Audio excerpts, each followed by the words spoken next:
आप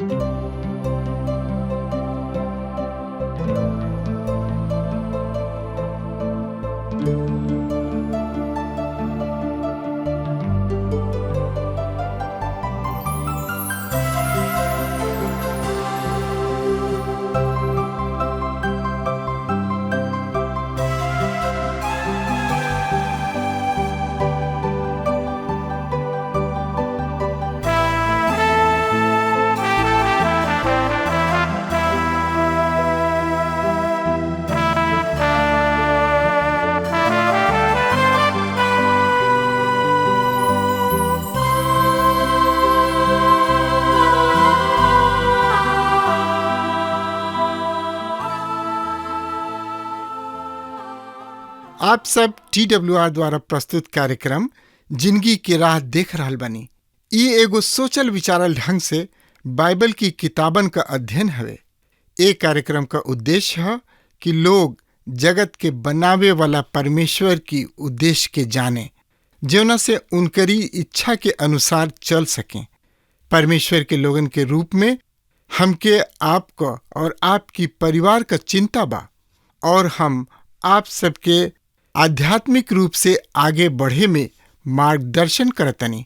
कृपा करके हमारे कार्यक्रम देखी और सुनी, ताकि परमेश्वर आपकी जिंदगी में अथाह आशीष भर दे। वचन अध्ययन से पहले सुनी एगो सुंदर आत्मिक गीत। प्रभु खातिर बदला विचार हो, छोड़े दुनिया जहनवा। प्रभु खातिर बदला विचार हो, छोड़े दुनिया जहनवा। प्रभु खातिर बदला विचार हो, छोड़े दुनिया जहनवा।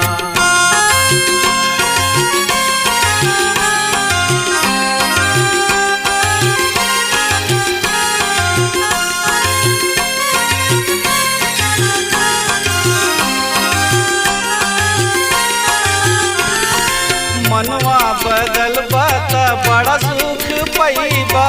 मनवा बदल बात बड़ा सुख पैबा। नाही त पीछे तू नरक में जइबा। नाही त पीछे तू नरक में जइबा। नाही त पीछे तू नरक में जइबा। स्वर्ग के खुलल बा दरबार हो, छोड़ दुनिया जहनवा। स्वर्ग में खुलल बा दरबार हो, छोड़ दुनिया जहनवा। प्रभु खातिर बदला विचार हो, छोड़ दुनिया जहनवा।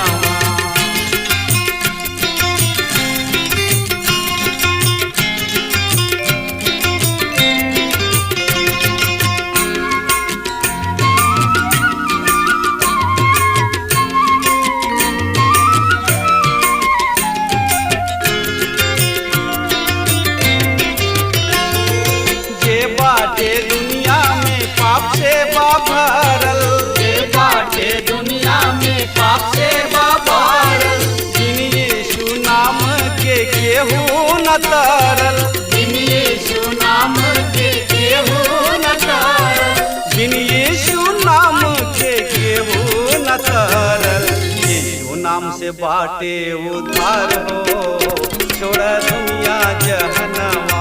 यीशु नाम से बाटे उद्धार हो, छोड़ दुनिया जहनवा। प्रभु खातिर बदला विचार हो, छोड़ दुनिया जहनवा।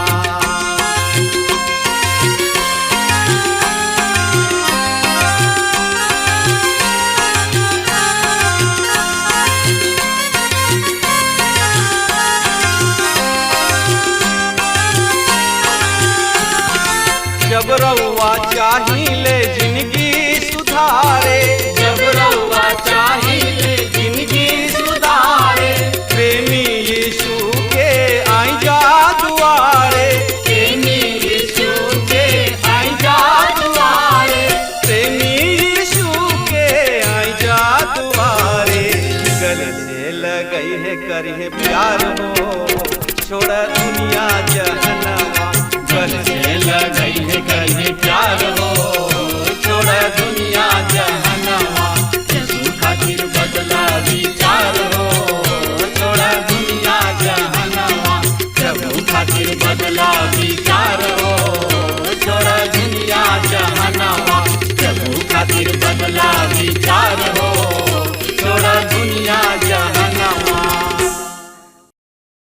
हाँ मित्र, ये अध्याय के बारे में समझे, बुझे, सोचे, विचारे खातिर वह हमरा संगे आपन पवित्र शास्त्र बाइबल निकाल लेनी। हाँ तो ओमे देखी दानियल नबी की किताब 9 अध्याय के 20 पद ए तरी से बता रहा बा।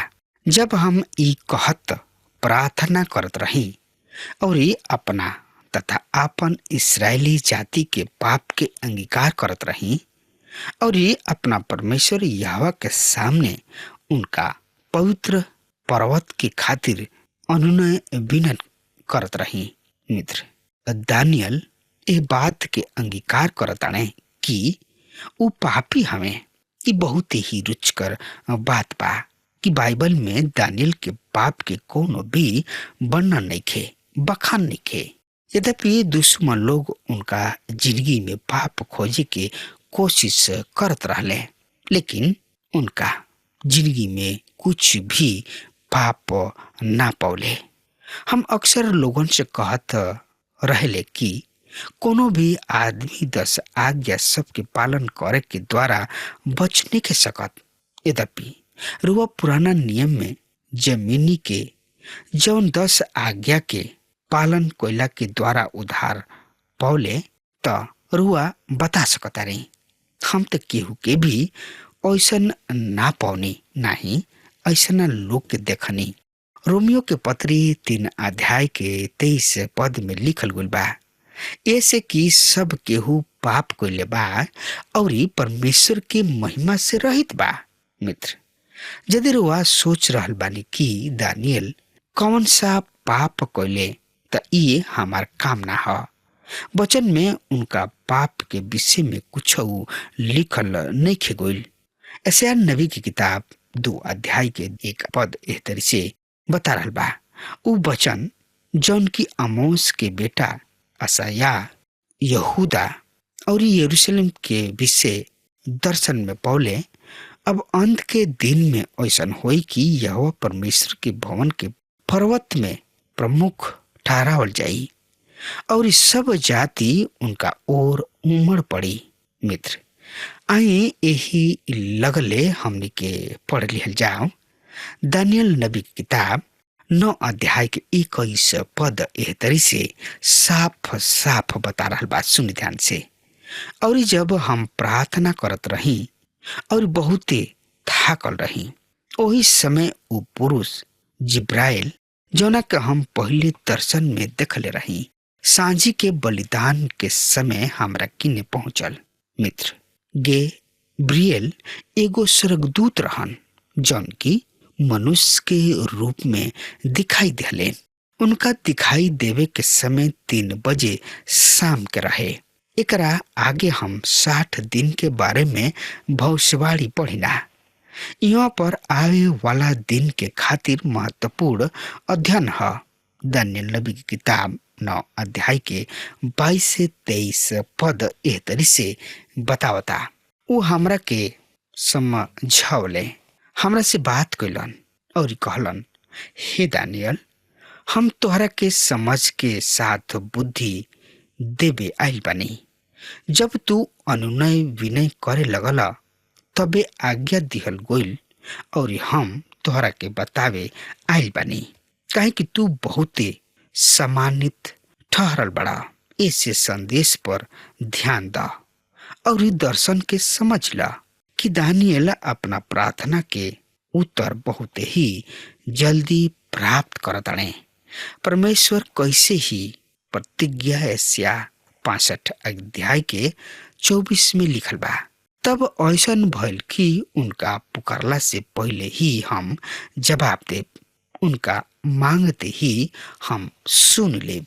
मित्र, दानियल सरग में बहुत ही प्यारा रहन। पौलुस भी ये बात के बतावताने। त एकरा बारे में और ज्यादा से ज्यादा जानकारी खातिर रुआ हमरा संगे आपन पवित्र शास्त्र बाइबल निकाल ली और ओमे देखी इफिसियों के पत्री 1 अध्याय के 6 पद एह तरी से बता रहा बा कि उनका ओह अनुग्रह के महिमा के स्तुति होखे जौना के ऊ हमरा के अति प्रिय में सेत मेत दिहलन। आई यही लगले हमनी के पढ़ लिहल जाओ त पढ़े, समझे, सोचे, विचारे खातिर हमरा संगे आपन पवित्र शास्त्र बाइबल निकाल ली।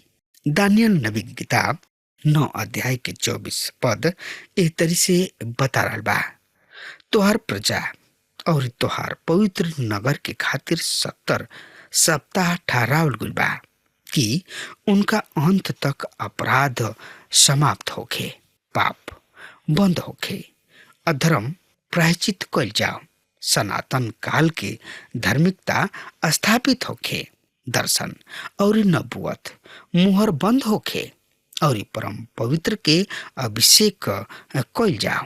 मित्र, 70 सप्ताह के मतलब सप्ताह के 7 दिन जैसा ना हो।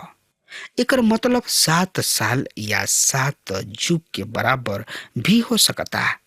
7 के खातिर इब्रानी भाषा के साबुआ शब्द प्रयोग कइल गइल बा।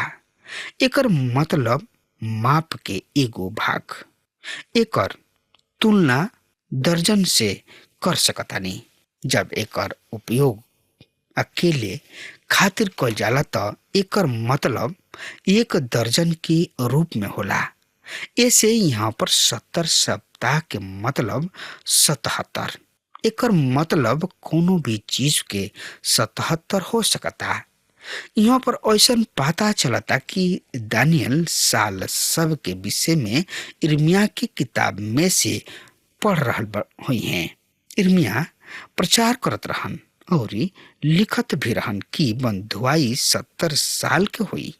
ए में 7 सबेटिक साल शब्द के साल भी जुड़ेला, जौना के जोग 77 साल के हुई। 70 गुणा 7 490 साल इसराइल के अलग राखल गइल। तो एकरा बारे में और ज्यादा से ज्यादा जानकारी खातिर रुआ हमरा संगे अपन पवित्र शास्त्र बाइबल में देखी। दूसरा इतिहास 36 अध्याय के 21 पद में लिखल बा, ई ऐसे भइल कि यहोवा परमेश्वर के ई वचन जौन की इर्मिया नबी के मुंह से निकलल रहे पूरा होके, अर्थात देश अपना विश्राम के सुख प्राप्त कर ले। अतः जब तक कि 70 बरिस से पूरा न भइल देश उजाड़ पड़ल रहल और ओकरा के शब्द के आराम मिलल। 70 सप्ताह या 77 सप्ताह हमनी के दूगो सवाल के जवाब देता। इसराइल के राज जल्दी न आइल, 77 साल पूरा होखला के बाद ही आई। 77 सप्ताह अन्य जाति सबके स्थिति में ठीक बैठता। एकर शाब्दिक अर्थ कटे से बा। 77 सप्ताह इसराइली और अन्य जाति दोनों के अंत के बारे में बतावताने। 70 सप्ताह के संबंध उनकर लोग यानी कि दानियल के लोग से बा, इसराइल से बा। पवित्र शहर के संबंध यरूशलेम से बा। वो 70 सप्ताह या 490 साल में 6 गो चीज के पूरा होकल जरूरी बा। पहिल कहा अपराध के अंत। ई इसराइल के पाप के ओर इशारा कर रहल बा। पाप के छुटकारा के खातिर हमरा के क्रूस दिहल गइल। ई सब राष्ट्र के खातिर ह, मगर सब लोग स्वीकार ना करले। जकरिया 12 अध्याय के 10 पद एह तरी से बता रहल बा, फिर हम दाऊद के घराना और यरूशलेम के निवासी सब पर अनुग्रह और प्रार्थना के आत्मा उछलब, जौना से ऊ हमरा के जौना के ऊ बेधले बाणे तकी हैं, तथा उनका खातिर ऐसन विलाप करी हैं जैसे केहू अपना इकलौता बेटा के खातिर विलाप कर ले, और ऊ उनका खातिर फूट फूट के रोले। आई यही लगले 13 अध्याय के 1 पद एह तरी से बता रहल बा, ओ दिन दाऊद के घराना और यरूशलेम के निवासी सब के खातिर आपन पाप और आपन मालिनता धोए के एगो सोता बहावल जाई। मित्र, दूसर कहा पाप के अंत करे खातिर। द्वितीय आगमन पर इस्राएल राष्ट्र के सारा पाप समाप्त हो जाई। उन लोग बहुत ही गलती कैले बाणे, लेकिन परमेश्वर सब पाप के अंत क दिए। तीसर कहा मेल मिलाप हुई। 70 सप्ताह के अवधि में यानी कि समय में यीशु मसीह अपना मोला तथा जी उठला के द्वारा छुटकारा दी है। चौथ कहा सर्वदा के खातिर धार्मिकता स्थापित हुई। 490 साल के अंत में प्रभु यीशु मसीह के वापस अला के बाद उनका राज्य स्थापित हुई। पांचवा भविष्यवाणी और दर्शन सबके अंत हुई। छठवा परम पवित्र के अभिषेक, जौना के विषय में एजेकियल 41 से 46 अध्याय में वर्णन बा। दानियल नबी की किताब 9 अध्याय के 25 से 27 पद एह तरी से बता रहा बा। अतः तू समझ के जान ल कि यरूशलेम के पुनर्निर्माण और बसावल गोइला के आज्ञा निकले से लेके अभिषिक्त प्रधान के समय तक 7 सप्ताह और 62 सप्ताह हुई। संकट के दिन में चौकी और खाई समेत वो नगर फिर से बसावल जाई और 62 सप्ताह के बाद वो अभिषिक्त घातक दिहल जाई और उनकर कुछ ना बाची और आवे वाला प्रधान के प्रजा नगर और पवित्र स्थान के नाश कर डाली। ओकर अंत बाद से हुई और अंत तक भी लड़ाई होत रही। ओकर उजड़ गोइल पक्का बा। इस सप्ताह के खातिर तो ऊ बहुतन से दृढ़ वाचा बनी है, पर सप्ताह के बीच में ऊ मेल बलि और अन्न बलि के बंद कर दी है और घिनौना वस्तु के शिखर पर ऊ उजाड़े वाला तब तक दिखाई देही जब तक ठहरावल विनाश ओह पर पूरा ना पड़ जाओ। मित्र 60 और 70 बरिस में दुगो महत्वपूर्ण घटना हुई। पहिल का मसीह मारल जाइ हैं, दुख सही है। ई मसीह के क्रूस पर दुख सहे के चित्रण है, जौन की सुसमाचार के सच्चाई और रहस्य है। मती रचित सुसमाचार 16 अध्याय के 21 पद एह तरी से बता रहा बा। ओ समय से प्रभु यीशु मसीह अपना चेला के बतावे लगले कि जरूरी बा कि हम यरूशलेम के जाई और प्राचीन मुख्य याजक और शास्त्री सब द्वारा बहुते दुख उठाई और मार डालल जाई और तीसरा दिन जियावल जाई। आई अब देखल जाओ यूहन्ना रचित सुसमाचार 3 अध्याय के 15 पद एह तरी से बता रहल बा कि जे केहू विश्वास करी ऊ ओह में अनंत जिंदगी पाई। मित्र दूसर कहा यरूशलेम के नाश। ई घटना 70 ईस्वी में भइल। 69 और 70 साल अनुग्रह के साल है। तो आई यही लगले हमने के पढ़ ले जाओ इफिसियों के पत्री 3 अध्याय के 1 से 12 पद में एह तरी से लिखल बा। यही से हमार हे भाई लोग प्रभु में खुश रहा। उहे बात बार बार लिखला में हमके तो कोनो परेशानी ना होखेला, काहे कि हमें तोहनी लोग की कुशलता बा।